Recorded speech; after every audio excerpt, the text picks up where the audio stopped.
Well, good morning, YTPC. It's a lovely day here in northern Minnesota. Just lit up my pipe with, what is this? Borkum Riffs Cherry Aromatic.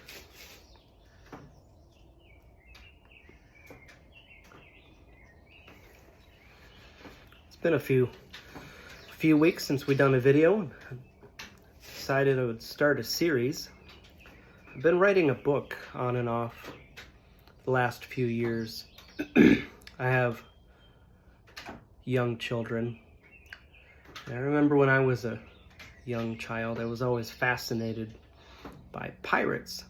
One of my favorite hobbies is metal detecting, so I thought maybe I could write a book that intertwines the two. So give me a minute here to get a good bowl going and we'll get right into the story.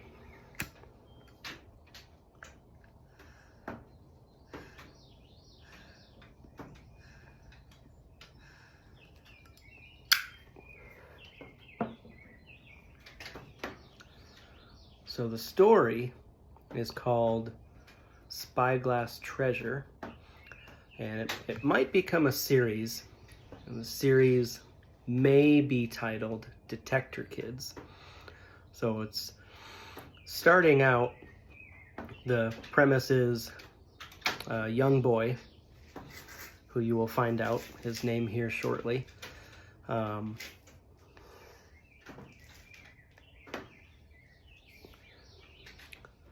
stumbles upon a mystery that has to do with his family. It involves pirates. So this video series is going to be Pipes and Pirates. And one thing to note before we get into the story, and I'll mention it in later videos, but the story goes between two time periods. So 1715, the golden age of piracy, and present day. So we'll get started here. So Chapter 1, Storms.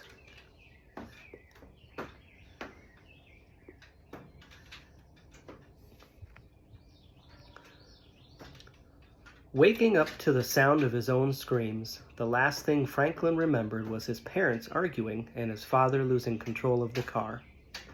Calmly, he told himself that everything was all right, and that it was just a dream. As he looked around the room, he noticed that he was not in his room.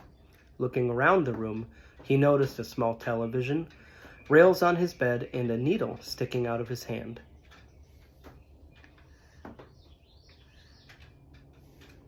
The following line attached to the needle, he realized where he was.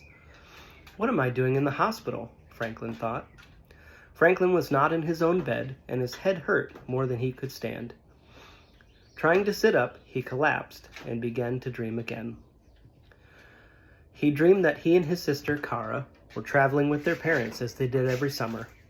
They always went to the Cape to visit Gramps and Gran. Driving through the midst of a summer storm, he awoke in the back seat to the sound of his parents arguing. He looked over at Kara, who was awake and listening to her iPod. Kara looked back at him. They're arguing again. Go back to sleep. Everything will be fine. Suddenly, the car swerved to the side, and Franklin woke with a start. Next to him, Kara was screaming and holding on to the door handle in fear. In a moment, Franklin felt as if he were floating. The car rolled, and Franklin hit his head. He blacked out. Awake again, he noticed a shadow moving at the foot of his bed. Good, you are awake. My name is Dr. Jacobson. You can call me Dr. Tom. You've been in a car accident. How are you feeling? Dr. Tom asked. Franklin replied hoarsely, My head hurts like I've been kicked. Why is my vision so blurry? Can I have some water, please? Here, drink this. It will help to heal the muscles in your throat. Your head hurts because you hit your head on the roof of the car when it rolled over. You can't see as well due to the swelling on your right side. I will give you some aspirin for the pain in your throat, and it should be fine in a day or two. Also, your head will hurt less tomorrow, and hopefully the swelling will be down enough that we can send you home with your grandparents by the end of the week, said Dr. Tom. I'm allergic to aspirin, but not ibuprofen. What do you mean I'm going home with my grandparents? Where are my mom, dad, and my sister? Franklin asked tearfully. Franklin, your sister Kara will be fine. In fact, we released her yesterday with a broken arm, cuts, and some bruises. The car your parents were driving was hit in the front by a semi-truck, and unfortunately, they did not survive. We were unable to save them. I'm very sorry for your loss. Looking to his left, Dr. Tom said, Franklin, this is Pastor Johann. He's willing to talk to you about the accident if you like. If there's anything else you need, just ask a nurse to find me, okay? Franklin couldn't believe what he'd just heard. His parents were gone. How could they leave us, he thought. Soon after Dr. Tom left the room, a nurse came with ibuprofen to see how he was progressing. Pastor Johann took a seat at the edge of his bed. Franklin, I know that you've been through a terrible accident.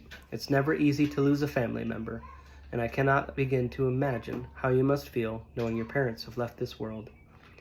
I want you to know that you are not alone. You have your sister, your grandparents, and other family members that care deeply for you. Most importantly, the one looking down on you from above.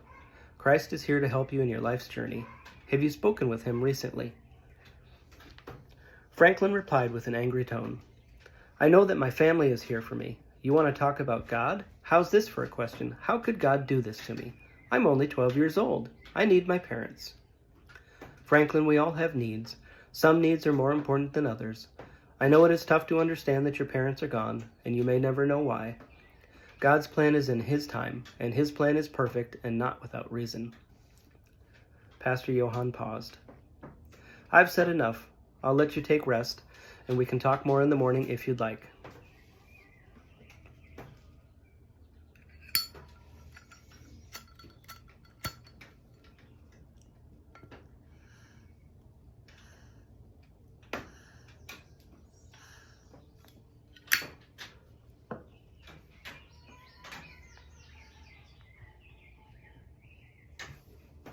The next morning, his grandparents came to visit.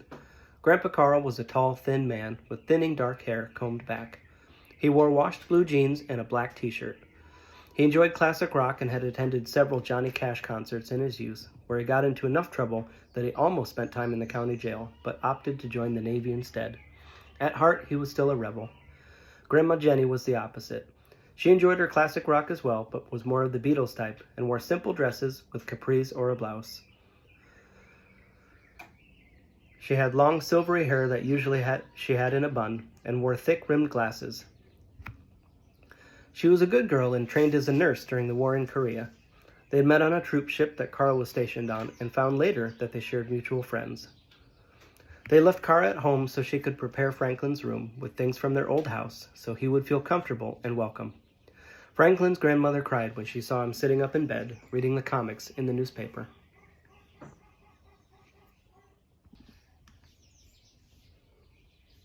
Franklin, you look wonderful today, dear. Gramps and I have come to visit you and join you for lunch. Is that okay? Gramps asked sweetly. Franklin smiled when he saw them. That sounds great. I'm so happy you're here. How is Kara doing with her broken arm? Gramps chimed in. Just fine. She will have her cast for a few more weeks, but we are here to see you. We know this is a difficult situation, and we want you to understand that we love you and your sister very much. If there's any way we can make your transition easier, just let us know. Dr. Jacobson tells us that you will be here for a couple more days. Is there anything you'd like to have here with you? No, thank you. I just want to get out of here. Have you scheduled a funeral for Mom and Dad? Franklin asked. Yes, we have. The funeral will be 1 week from tomorrow.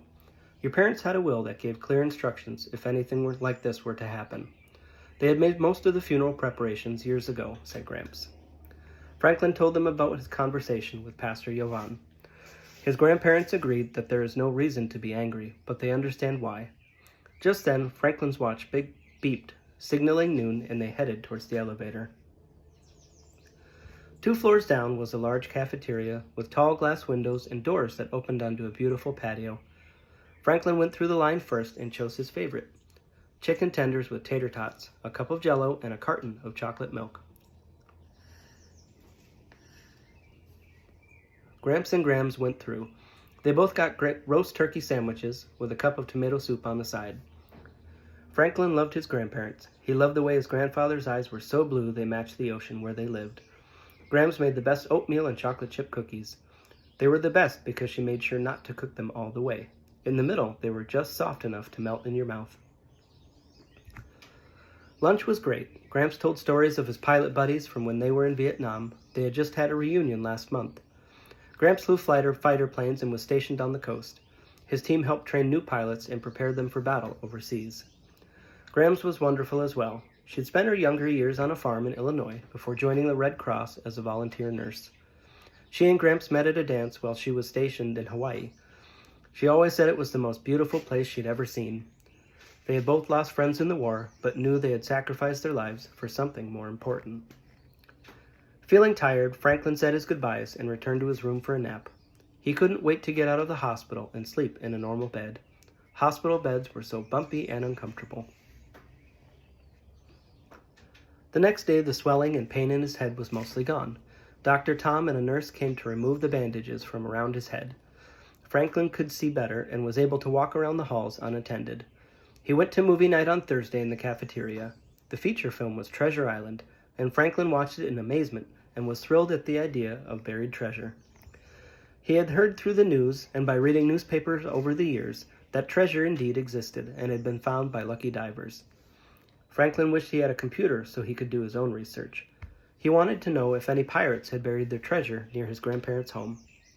The coast along the Cape was very popular for pirates and offered many hiding places with huge cliffs. The hiding options must be endless, he thought.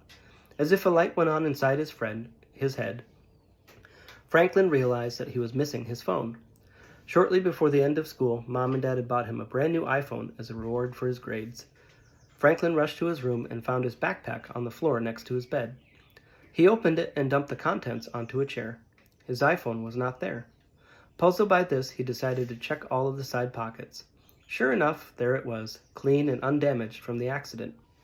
He grabbed the charger that was on the chair and plugged it in, hoping to have enough battery life to browse the internet. Turning it on, he found that it was dead. The battery had died since it had not been charged since the night before the trip. It had been sitting in his backpack for the last few days. Franklin sighed and cleaned up the chair. While the battery charged, he decided to explore the hospital and asked a nurse if the hospital had a library. At least I can read a book to pass the time, Franklin thought to himself. He found a nurse who told him there was a library across from the cafeteria and was open 24/7. All that was asked of the book was returned before he left the hospital. Franklin went to the elevator and pressed the button for the second floor.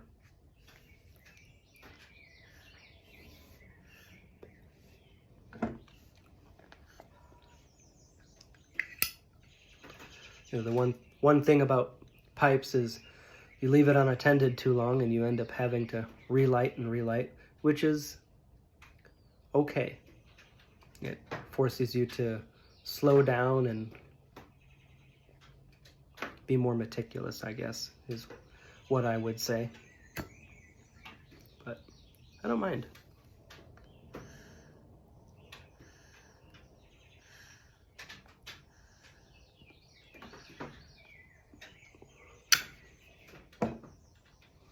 The Sporkum Riff cherry is very mild. It has a nice sweetness note. You can taste a little bit of the cherries. It's not overpowering, and it leaves a wonderful room note. Today I'm sitting in my gazebo while I'm talking to you and reading about pipes and pirates. Let's get back. Walking out of the elevator and to the left, he found the library. There was a desk at the front, but he didn't see anyone in charge. There was a note that said, "If checking out a book, please write the date, book name, and your room number, then your initials.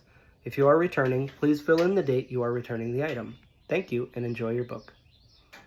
Franklin looked to see if he knew any of the books that were recently checked out. He didn't recognize any of the names. He proceeded to a computer and typed in his search. 2 books popped up on the screen. One was Treasure Island, and the other titled Treasure, A History of Pirates. Franklin chose the book about the history of pirates. He returned to the checkout desk and filled in his information. Returning to the elevator, he pressed the button and opened the book.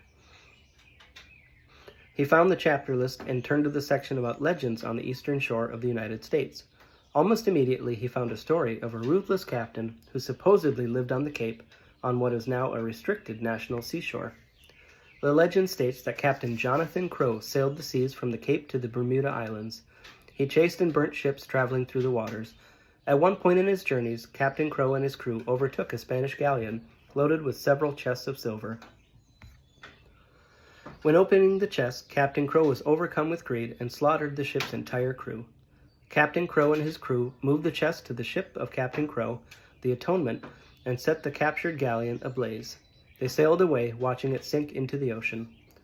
The chests were never found, but in the mid-1980s, a diving crew found the wreck of a wooden ship along with some artifacts and a few skeletons only a few hundred yards from the shore of the Cape. There was a reef, and it appeared that the ship had run aground. For a time afterwards, the skeletons and what few items were recovered from the wreck were on display at the Cape Cod Maritime Museum. The story caused quite a local buzz, but soon dwindled since there was no treasure found. The divers worked several weeks and only recovered some pottery, a couple of cannon, and a rusty sword. The elevator bell rang, signaling that Franklin had reached his floor.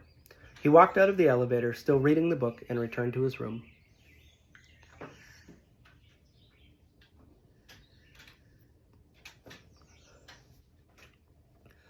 Exhausted from the medication and a busy day, Franklin fell asleep in his hospital bed. Early the next morning, Franklin's grandparents came to bring him home from the hospital. He was ready to go with his bags packed. Dr. Tom came by to give him a prescription for medication in case he had headaches from the accident. Franklin thanked him for all of his help and headed for the exit, his backpack in hand. When they were on the road, Franklin opened his backpack. Inside was the book on pirate history, with one special page marked. That is the end of chapter 1. So the book is in progress. It's not finished yet. While reading this chapter, I did notice there were some things that I might edit or change depending on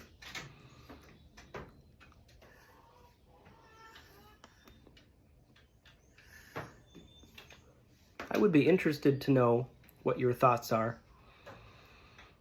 on chapter 1. You could welcome to leave a message in the comments below.